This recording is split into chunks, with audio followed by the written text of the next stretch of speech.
সুপ্রিয় ভিউয়ার্স, আসসালামু আলাইকুম। নিউ কুকিং হাউস C7 চ্যানেলে আপনাকে স্বাগতম। চলে এলাম অসম্ভব মজার একটি ছোলা ভাজি নিয়ে। ছোলা ভাজি আমরা প্রায় সকলেই করে থাকি। আজ আমি কিভাবে করেছি তাই আপনাদের সঙ্গে শেয়ার করলাম। আশা করছি আজকের রেসিপিটা সবার খুবই ভালো লাগবে। চলুন তাহলে রেসিপিটা শুরু করি। খুব সহজভাবে ঘরোয়া কিছু মশলায় আজকের ছোলা ভাজিটা করেছি। আশা করছি এভাবে তৈরি করা একদম সহজ, খেতেও হয় অসম্ভব মজার। চলুন তাহলে আজ আমি কিভাবে ছোলা ভাজিটি করলাম তা দেখে নিই। ছোলা ভাজি করার জন্য আমি একটি প্যানে এখানে বেশ কিছু পরিমাণ ছোলা দিয়ে দিলাম পর্যাপ্ত পরিমাণ পানি।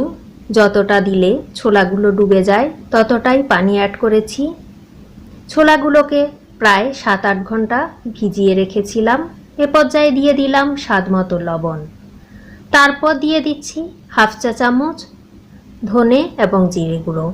এরপর এতে অ্যাড করে দিচ্ছি হাফ চা চামচ মরিচ গুঁড়ো।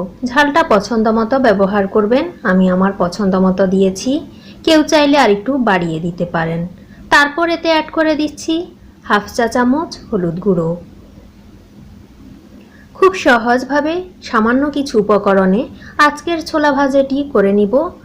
এভাবে তৈরি করা একদম সহজ।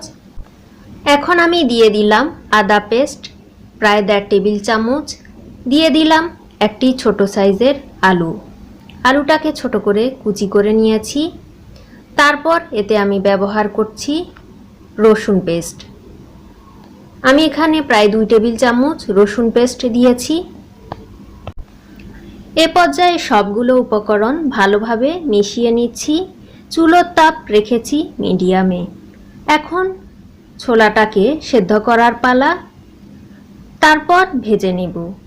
ঢাকনা দিয়ে সেদ্ধ করছি যতক্ষণ না ছোলাগুলো সেদ্ধ হয়ে যায়। বেশ কিছুক্ষণ ছোলাগুলোকে সেদ্ধ করে নিলাম। এ পর্যায়ে একটু উল্টে পাল্টে দিচ্ছি এবং চেক করে নিচ্ছি ছোলাগুলো সেদ্ধ হলো কিনা। খুব সহজভাবেই আজকে ছোলা ভাজাটা করে দেখাবো। ছোলাটা সেদ্ধ হয়ে গিয়েছে, চেক করে নিলাম। এখন নামিয়ে নিচ্ছি। একই প্যানের মাঝে আমি দিয়ে দিলাম হাফ কাপ কুকিং অয়েল। তারপর দিয়ে দিলাম একটি মাঝারি সাইজের পেঁয়াজ কুচি। তারপর এতে আমি অ্যাড করে দিচ্ছি বেশ কিছু পরিমাণ কাঁচামরিচ কুচি। আমি এখানে প্রায় 3 টেবিল চামচ কাঁচামরিচ দিলাম একটি ছোট সাইজের পাকা টমেটো কুচি। এখন এই সবগুলো উপকরণ ভালোভাবে কিছুক্ষণ ফ্রাই করে নিচ্ছি। ঘরে থাকা মশলা দিয়ে যে এত মজার ছোলা ফ্রাই করা যায় তা অনেকেই জানেন না। বেশ কিছুক্ষণ এভাবে নেড়েচেড়ে ফ্রাই করে নিতে হবে, চুলোর তাপ মিডিয়াম রেখেই।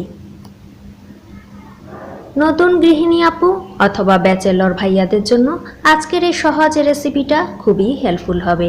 এ পর্যায়ে ছোলাগুলো অ্যাড করে দিয়েছি এবং উল্টে পাল্টে ভেজে নিচ্ছি জাস্ট 10 মিনিট। চুলোর তাপ মিডিয়াম লো রেখেই ফ্রাইটি করে নিচ্ছি। খুব সামান্য তেল মশলা দিয়ে অসাধারণ স্বাদের এই ছোলা ভাজাটি যে খাবে সেই পছন্দ করবে। রমজানের ইফতারিতে খুব ঝটপট এই ছোলা ফ্রাইটি করে নিতে পারেন। এভাবে করলে সময় খুবই কম লাগে। তৈরি হয়ে গেল অসাধারণ স্বাদের সহজ ছোলা ভাজা। আশা করছি আজকের এই সহজ রেসিপিটা সবার ভালো লেগেছে। রেসিপিটা যদি ভালো লাগে তাহলে প্লিজ আমার এই চ্যানেলটি সাবস্ক্রাইব করে পাশে থাকা ছোট্ট বেলটি অল করে দিতে একদমই ভুলে যাবেন না।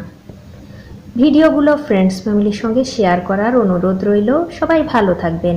আল্লাহ হাফেজ।